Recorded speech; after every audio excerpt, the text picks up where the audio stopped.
There are, in the world, about 40 million people with rheumatic heart disease. Most of them live in sub-Saharan Africa. That's more than the number of patients in the world with HIV/AIDS disease. This is a devastating disease that usually ends in death.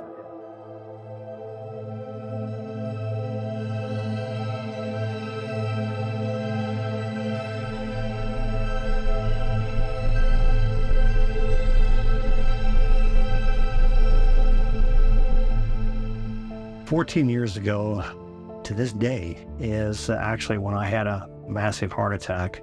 I believe I got a call from one of the cardiologists at the local hospital here saying they had a very sick patient who was a number of days likely into a recent heart attack, and some of these blockages were so severe that if they would have closed off, he could have died that day.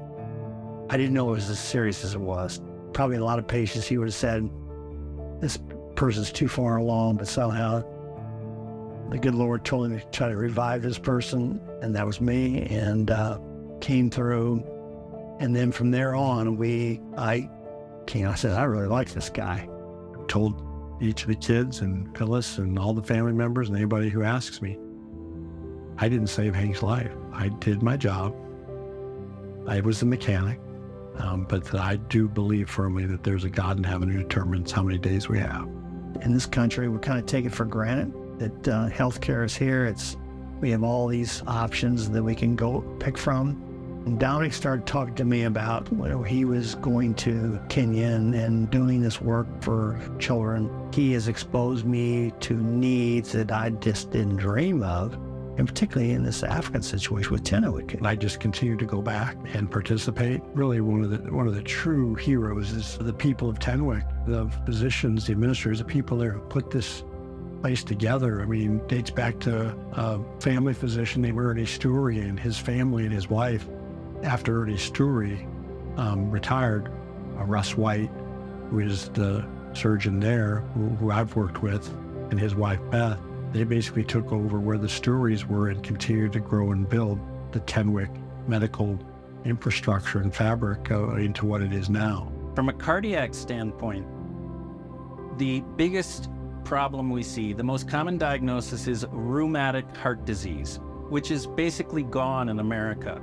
People, for the most part, find heart surgery unobtainable here in sub-Saharan Africa. The vision was with Samaritan's Purse and Russ White was to build a new cardiac facility that could help to reach out to this massive landmass of sub-Saharan Africa.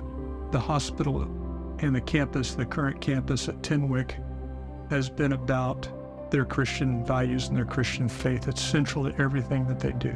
And Dr. White, he is a man of big vision, but there weren't a lot of resources at the beginning. And he had this partnership with Franklin Graham at Samaritan's Purse. He knew him personally from some past projects they'd worked on together. The saying that stuck with me from Russ early on, he said, I want this to be the epicenter of ending rheumatic heart fever in Africa. Working on this project meant if we can get it to the finish line, kids' lives can be saved.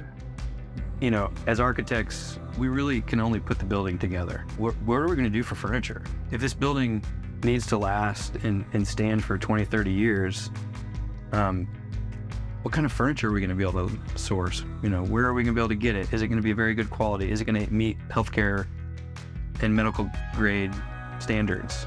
And when I mentioned it to Hank, I just, thought maybe I can help by just engaging individuals who could help to find resources to help make it a reality.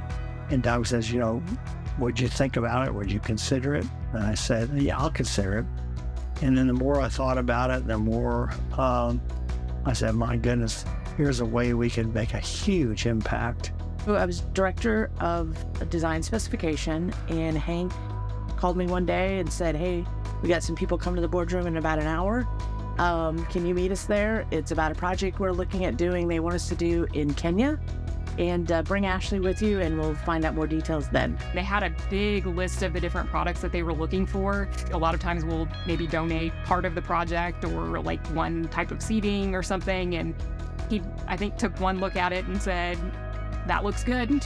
When we heard the opportunity that OFS was going to donate a significant amount of the furniture, we were just ecstatic because we knew that the quality standards of what we saw with OFS in the U.S., being able to take that to Kenya was just going to be absolutely incredible.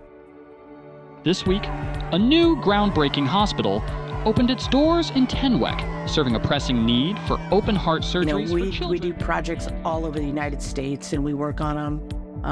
Even down the road in Louisville, we rarely go to the site to see it installed. So just when Hank told us that he was going to send us there was just, amazing. The coolest moment for me was when one of the young ladies that actually kind of grew up in the Tenwek program and was trained by the Tenwek surgeons that volunteer there. So she's one of the doctors that will be working in this space. And she was talking about kind of the magic moment for her when she's in surgery and like the heart starts beating again, and just seeing the impact of that on her and how like she's so excited for this new space and how the furniture is really going to help her in everything that she does and everything that she's doing to help people in the community. Healthcare is a big part of our mission. We've done a lot of great projects, and I saw where we could fit in well there. The way the hospital was designed in terms of being a church, and the stained glass windows even in the surgery areas and what have you. I have to have a company like OFS Brands with the support that they gave me to be able to make that donation. We couldn't do it otherwise. And Russ got down and started playing Amazing Grace. And to show this thing, oh my God, I just sit there and wept in terms of just looking at that and then the emotions behind that was unbelievable. And just saying, boy, we did right by God.